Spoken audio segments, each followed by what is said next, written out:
হঠাৎ সিদ্ধান্ত যে আমরা বাইরে খাবো। তো একটু বের হতে দেরি হচ্ছিল কারণ মেয়েটা ঘুমানো ছিল। ও ওঠার পরে রেডি হয়ে বের হয়েছি। তো ওখানে যেতে, যেতে প্রায় আমার ৪টা বেজে গিয়েছিল।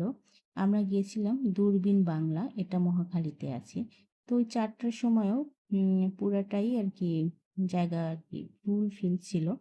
আমাদের সিট পেতে একটু দেরি হচ্ছিল। যাই হোক পরে আমরা টেবিল নিলাম।